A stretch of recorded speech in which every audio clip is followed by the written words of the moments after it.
बिस्मिल्लाहिर्रहमानिर्रहीम। आज मैं आपके लिए लेके आई हूँ बहुत ही मज़ेदार, टेस्टी और निहायत मज़ेदार मुनफरिद रेसिपी। आप इसको बनाएंगे, आपको ज़रूर पसंद आएगी। अस्सलाम वालेकुम व्यूवर्स, खुश रहें, आबाद रहें। चले जी, आज की हम अपनी रेसिपी स्टार्ट कर लेते हैं। सबसे पहले मैंने यहाँ पर टमाटर लिया है। टमाटर को मैंने स्लाइसिस में काट लिया है। खीरे को भी मैंने स्लाइसिस में काट लिया है, लेकिन इसको मैंने कोशिश की है थोड़े से लंबे स्लाइसिस में कट करने के लिए। आगे चलते हैं हम अपने अगले स्टेप पर। यहाँ पर मैंने लिया है जूसर ग्राइंडर का जग। इसके लिए मैंने इसके अंदर ऐड किया है पुदीने के कुछ पत्ते, मैंने धो के साफ़ कर लिए हैं। साथ में धनिए के मैंने कुछ पत्ते लिए हैं, इसको भी मैंने धोकर साफ़ कर लिया है। 2 से 3 अदद सब्ज़ मिर्च ली। थोड़ा सा मैंने इसके अंदर नमक, थोड़ी सी सुर्ख मिर्च और हल्का सा चाट मसाला ऐड करूँगी। और मज़ीद इसके अंदर हम थोड़ा सा पानी ऐड करेंगे। इसके अंदर आप 1 से 2 क्यूब बर्फ़ भी ऐड कर सकते हैं। इससे कलर इसका बिल्कुल ख़राब नहीं होता और ग्रीन कलर ही रहता है। अब इसको हम ग्राइंड कर लेंगे अच्छी तरीके से। इसका हम पेस्ट बनाएंगे, इतना बारीक बना लेंगे। ये देखिए, इसको मैंने एक बाउल में निकाल लिया है। थिक सा और बारीक सा पेस्ट इसका तैयार हो चुका है। अब दही फेंट कर इसके अंदर मैंने ऐड किया है। ये हमारी बन चुकी है बेहतरीन सी सब्ज़ स्पाइसी चटनी तैयार हो गई है। इसका कलर जो है बिल्कुल भी ख़राब नहीं होगा, क्योंकि इसके अंदर हमने ठंडा पानी ऐड किया था और थोड़ी सी हमने बर्फ़ ऐड की है, जिससे कलर बिल्कुल भी इसका कलर ख़राब नहीं होगा। अब तब तक चलते हैं हम अपने अगले स्टेप पर। यहाँ पर मैंने आलू लिए हैं। आलू 3 से 4 अदद आलू मैंने अच्छी तरीके से बॉयल कर लिए हैं। ज़्यादा मैं इसको बॉयल करूँगी। अच्छी तरीके से कुक करने के बाद इसका छिलका ऊपर से हम रिमूव कर लेंगे। जैसे ही सारे ये आलू जो हैं वो मैं छिलका रिमूव कर लूँगी, तो इसको अच्छी तरीके से हम हैंड मैशर की मदद से मैश कर लेंगे। इसको इतना मैश करेंगे कि इसके अंदर हल्की सी भी गुठली बिल्कुल भी ना बने। सारे मैश करने के बाद इसके अंदर अब हम स्पाइसेस ऐड करेंगे। स्पाइसेस में सबसे पहले मैंने नमक ऐड किया, थोड़ी सी मैं सुर्ख मिर्च ऐड करूँगी, थोड़ा सा चाट मसाला और थोड़ी सी इसके अंदर हल्दी ऐड करूँगी। थोड़ा सा मैंने इसके अंदर काली मिर्च ऐड की है। आधा चम्मच मैंने लिया है ज़ीरा और 1 चम्मच के करीब मैंने लिया है खुश्क धनिया। इन दोनों को हमने अच्छी तरीके से ग्राइंड कर लेना है। ग्राइंड करने के बाद इसको पीस कर इसके अंदर ऐड करूँगी।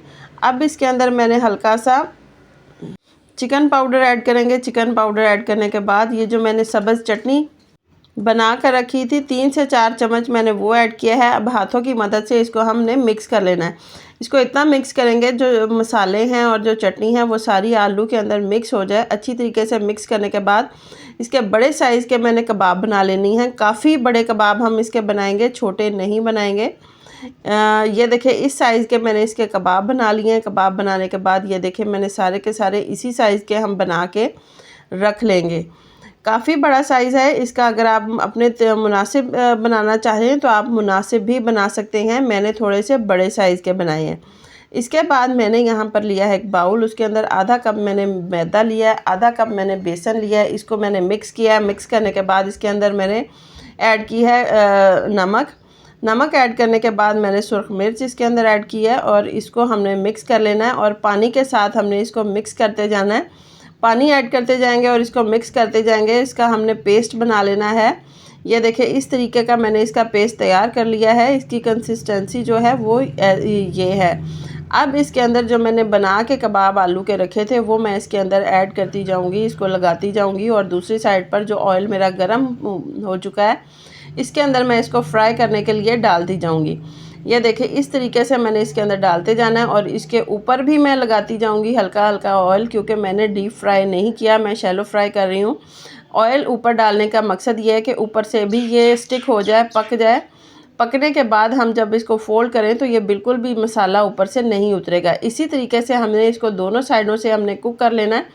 जैसे ही ये दोनों साइडों से कुक हो जाएंगे तो हमने इसको निकाल लेना अपनी प्लेट में। बेहतरीन से ये हमारे जो बन है वो तैयार हो चुके हैं, बहुत ज़बरदस्त तैयार हुए हैं। आप इसको ऐसे ही आप एज अ स्नैक के तौर पर खा सकते हैं। यहाँ पर मैंने लिया है तवा। तवे के ऊपर मैंने रखे हैं बन जो हैं वो आम रूटीन में बाज़ार से मिल जाते हैं। आप उसको दरमियान से कट कर लेंगे। आप कट किए हुए भी मिलते हैं, उसको हल्का सा तवे के ऊपर ऑयल लगाकर उसको हमने सेक लिया है। जो मैंने सब्ज़ चटनी बना के रखी थी वो मैंने इसके ऊपर फैला ली है। अगर आप अपने लिए बना रहे हैं तो आप स्पाइसी सब्ज़ चटनी ऐड कर लें, और अगर आप बच्चों के लिए बना रहे हैं तो आप ये वाली चटनी स्किप करके सिर्फ मायोनीज़ लगा लें या आप क्रीम लगा लें। अब इसके ऊपर मैंने लगाई है क्रीम। अगर आपके पास क्रीम नहीं है तो आप जो घर में दूध आता है आप उसके ऊपर से भी क्रीम उतार सकते हैं, आप वो भी लगा सकते हैं। अगर आपने क्रीम नहीं लगानी तो फिर आप मायोनीज़ लगा सकते हैं, नहीं तो मायोनीज़ और केचप को दोनों को मिक्स करके आप फिर भी लगा सकते हैं। ये मैंने बनाए हैं बड़ों के लिए। अब जो मैंने बच्चों के लिए बनाया है उसके ऊपर मैंने क्रीम लगाई है। क्रीम हल्की हल्की स्वीट होती है तो वो बच्चों को एक अच्छा फ्लेवर देती है। इसके ऊपर मैंने खीरे और टमाटर जो मैंने कट करके रखे थे वो मैंने इस तरीके से इसके ऊपर स्लाइसेस ऐड कर दिए हैं। ऐड करने के बाद अब जो मैंने बंद बना के रखे थे वो मैं इसके ऊपर ऐड कर दूंगी। आप जो बंद हैं वो आप अपनी मर्ज़ी के साइज़ के भी बना सकते हैं, छोटे भी बना सकते हैं, लेकिन जो स्ट्रीट फूड है वहाँ पर ये बंद काफ़ी बड़े मिलते हैं तो मैंने उस हिसाब से बनाए हैं जैसा कि बाज़ार से आम रूटीन में हमें बर्गर मिलते हैं। मैं बाज़ार से जब भी हम लेने जाते हैं तो बड़े साइज़ के मिलते हैं, इसीलिए मैंने बड़े साइज़ में बनाए हैं। अगर आपको मेरी ये रेसिपी पसंद आए तो प्लीज़ इसे लाइक करें, शेयर करें, मेरे चैनल को सब्सक्राइब करें। अल्लाह हाफ़िज़।